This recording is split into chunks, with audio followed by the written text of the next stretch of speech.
स्वतः धनंजय देशमुख आपल्यासोबत जोडले गेले आहेत. धनंजयजी, 1 वर्षाचा कालावधी लोटलेला आहे. अजूनही न्यायाची प्रतीक्षा आहे. दरवेळेला आपण लोकशाहीच्या माध्यमातून अनेक मुद्दे उपस्थित केले, मात्र अजूनही न्यायाची प्रतीक्षा ही कायम आहे. मनोज जरांगे पाटील भेटले, त्यांनी देखील अनेक प्रकारचे आरोप केले. सरकारकडून असलेल्या अपेक्षांवरती थेट चर्चा करूयात, कारण वर्षभरानंतर पुन्हा आपल्याला त्याच मुद्द्यावरती आणि त्याच लढाईसाठी लढावं लागतंय.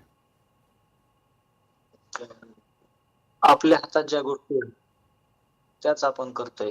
न्यायाची लढाई एकदम विनम्रपणे लढतोय. परंतु अ, ह्या म्हणजे जी सहनशीलता आहे, हं, त्याचा अंत कोणी बघितला नाही पाहिजे.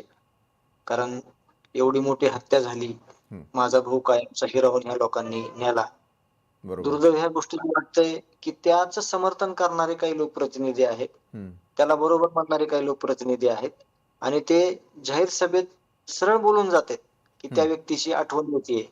जर या क्रूरकर्मी लोकांना जर ह्यांनी झटकवलं असतं, ह्यांनी चूक केली म्हणले असते, तर खऱ्या अर्थानं ते साहजिक होतं. हं, परंतु ह्यांना देशमुख कुटुंबियाची जी वैभवी आहे, जी लहान लेकरं आहेत सगळे, आई आहे माझी, वृद्ध झालेले आई-वडील आहेत माझे.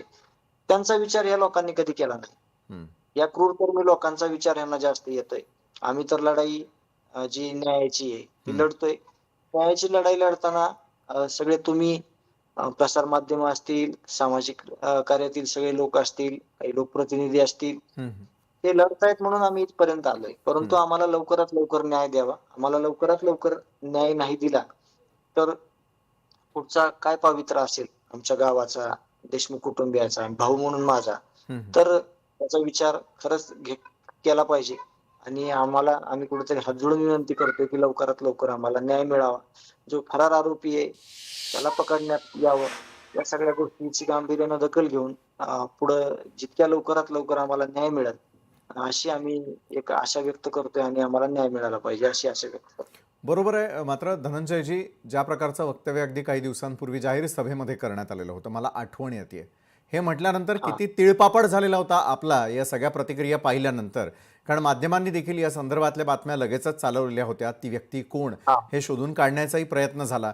मात्र इतकं बेताल वक्तव्य जर एखादा नेता करत असेल, तर मग काय? नाही, ती विचारशक्तीची त्या कीव येते. हं, कारण का इलेक्शन लागलेलं असताना हं, त्याचे मोठ्या प्रमाणात समर्थक असतील, ज्याची आठवण येते त्याचे. त्या समर्थकाचं म्हणजे वोटिंग म्हणा किंवा त्याचं समर्थन म्हणा, हं, ज्या काही त्यांच्या राजकीय त्यांची ताकद आहे तिथे, त्या राजकीय ताकदीला जावं, त्यासाठी ते केलेलं वाक्य असावं असा माझा अंदाज आहे.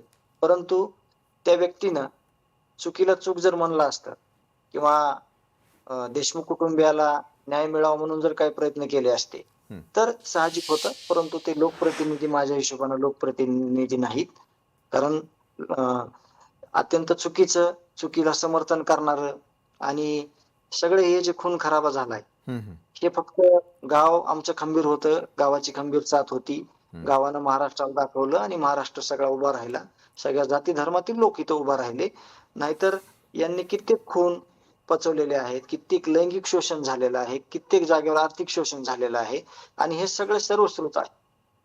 या बरोबर आहे. सगळ्या गोष्टी कोर्टाला माहिती आहेत. हं, ज्या पक्षाचं काम आता साहजिकच या खुनाचा सगळा कट कारस्थान हे राष्ट्रवादी पक्षाच्या तालुका अध्यक्षाच्या जर ऑफिसमध्ये होत असेल, हं, तर किती गांभीर्याची गोष्ट आहे ही. त्याला अटक करणे, त्याला शिक्षा देणेच नव्हे, तर अजितदादांना ही गोष्ट लक्षात घ्यायचं काम आहे, की तो तालुका प्रमुख कशा हं, पद्धतीनं तिथं मीटिंगा घ्यायचा. पण दुर्दैव असं आहे, की काय माहीत नाही, पण कशात ह्या सगळ्या गोष्टी अडकलेल्या आहेत. हं. मध्यंतरी मी या गोष्टीची विचारपूस करण्यासाठी भेट देखील अजितदादांची घेणार बरं. आहे. सगळ्या गोष्टी मांडणार आहे.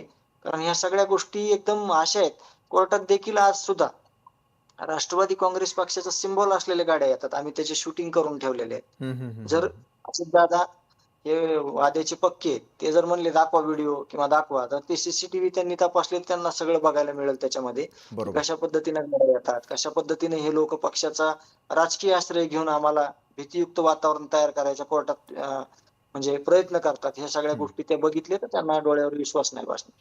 बरोबर आहे. वर्षभरानंतरही असलेली न्यायाची प्रतीक्षा आणि त्यासाठी अक्षरशः डोळ्यात तेल घालून देत असलेला पहारा खरोखर वाखाणण्याजोगा आहे. धन्यवाद धनंजयजी, तुम्ही आमच्यासोबत जोडल्या गेलात आणि वर्षभरानंतरही जे तुमचं आवाहन आहे ते पोहोचवण्याचा आपण प्रयत्न करूयात. खरं तर जरांगेंनी अजित पवारांबद्दल